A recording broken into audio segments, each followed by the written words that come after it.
山犬を嫁にでもする気か。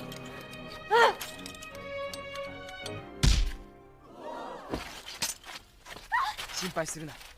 じきに気がつく。キヨ、やめな。Sayangnya saat hendak meninggalkan pabrik, Ashitaka tertembak oleh seorang warga yang mencoba menghentikan mereka. Namun dengan kekuatan iblis yang berada di tangannya, Ashitaka tetap berjalan sambil menggendong San.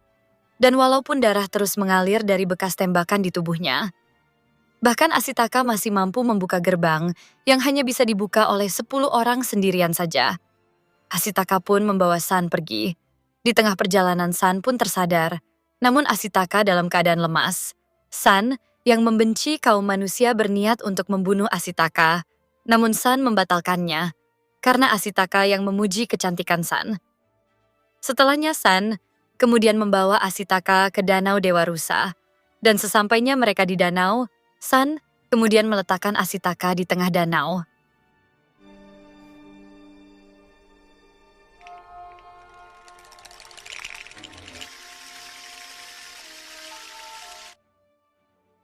Yang tidak berselang lama Dewa Rusa pun muncul.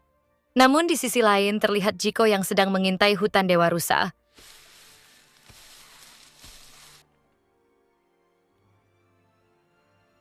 Sementara itu Dewa Rusa kemudian mengobati luka Ashitaka, namun tidak dengan luka di tangannya, yang itu artinya Ashitaka masih belum terbebas dari kutukan. Setelahnya San kemudian datang kembali dan memberikan makanan kepada Ashitaka. Namun karena Ashitaka tidak bisa mengunyah, San pun membantu untuk mengunyah, lalu diberikan kepada Ashitaka. Sementara itu, Jiko yang sedang mengintai Dewa Rusa, mereka melihat pasukan babi yang berkumpul, yang mana ternyata kawanan babi itu berniat menyerang Eboshi dan warganya, meskipun mereka tahu mereka tidak akan menang melawan manusia. Tapi setidaknya mereka mati berjuang dengan kehormatan. Sementara itu, di sisi lain, Jiko menawarkan perjanjian kepada Eboshi untuk bekerja sama membantu melawan pasukan babi. Namun dengan syarat Eboshi harus membantu Kaisar mendapatkan kepala Dewa Rusa. Hari pertempuran pun akhirnya tiba, kaum serigala pun membantu para babi memerangi Eboshi. Sementara itu terlihat pasukan Eboshi yang menebang pohon dan membakar biji besi untuk memancing para babi.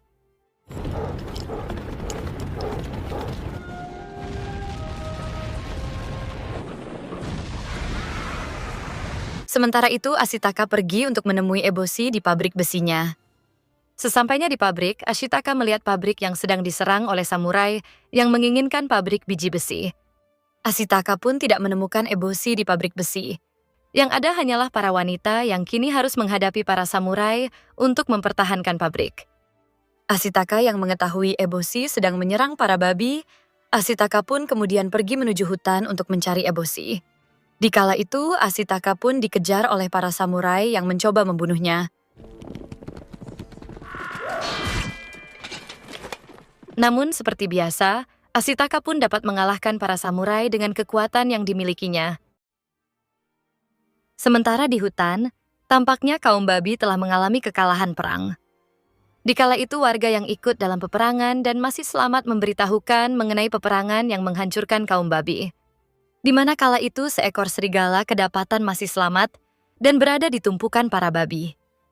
Ashitaka pun kemudian menyelamatkannya dan meminta serigala tersebut untuk menunjukkan keberadaan San.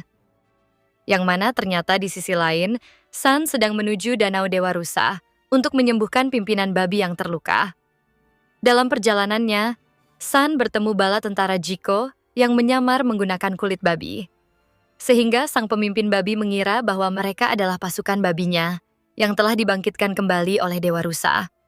San pun akhirnya terkepung oleh bala tentara yang menyamar menjadi babi, di mana kemudian bala tentara itu pun memasukkan besi ke dalam tubuh pimpinan babi yang menyebabkannya berubah menjadi iblis.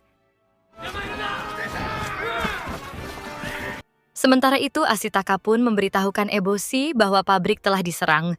Namun Eboshi telah mengetahui hal itu dan menghiraukan Ashitaka, karena tujuannya saat ini adalah membunuh Dewa Rusa. Ashitaka yang telah sampai di danau, melihat induk serigala yang sedang memulihkan diri, yang kemudian datanglah pimpinan babi beserta San di tubuhnya. Moro induk serigala pun mencoba mengambil San dari pimpinan babi. di mana Ashitaka pun berusaha menyelamatkan San. Namun hal itu malah membuat dirinya terpelanting. Dan setelah sesampainya mereka semua di danau, Dewa Rusa pun datang. Dewa Rusa kemudian mendatangi Moro dan mematikan Moro, si induk serigala, dan pimpinan babi.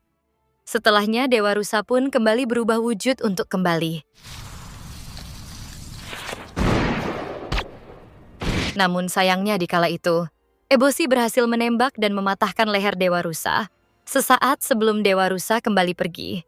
Yang mana hal itu menyebabkan tubuh Dewa Rusa rubuh, di mana tubuhnya berubah menjadi cairan hitam yang menyebar ke segala penjuru dan mematikan apapun yang dilewatinya. Eboshi kemudian memberikan kepala Dewa Rusa kepada Jiko untuk dipersembahkan kepada Kaisar. Di kala itu, kepala Moro yang telah terputus dari tubuhnya tiba-tiba bergerak dan menyerang Eboshi hingga membuat tangannya terputus. Ashitaka pun kemudian menolongnya, namun di sisi lain San merasa dihianati Ashitaka. San pun mencoba membunuh Eboshi karena telah membunuh Dewa Rusa. Ashitaka pun mencoba menghentikannya, namun San dengan tidak sengaja malah menusuk Ashitaka. Oleh karena itu, Ashitaka pun dapat mencegahnya.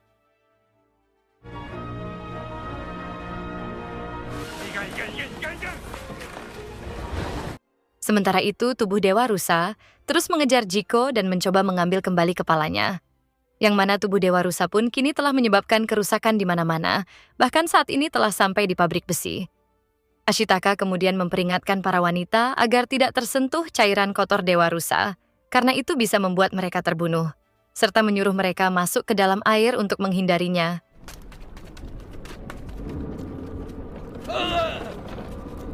Di mana Ashitaka dan San pun kemudian bekerja sama untuk mengembalikan kepala Dewa Rusa. Mereka pun mengejar Jiko untuk merebutnya, hingga pada akhirnya mereka pun terkepung oleh cairan kotor Dewa Rusa. Dan akhirnya San serta Ashitaka berhasil mengembalikan kepala Dewa Rusa, dan Dewa Rusa pun akhirnya kembali ke dalam bentukannya seperti semula. Namun setelah itu, ketika matahari terbit, tubuh Dewa Rusa tersebut meledak. Yang mana ledakan itu pun membersihkan semua wilayah yang telah rusak tersentuh cairan kotoran.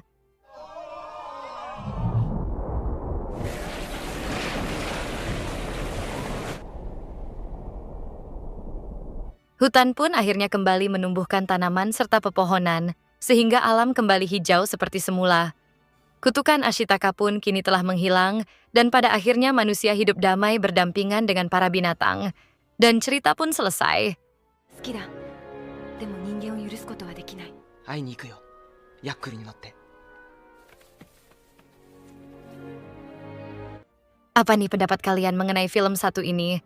Jangan lupa untuk komen pendapat kalian di bawah ya.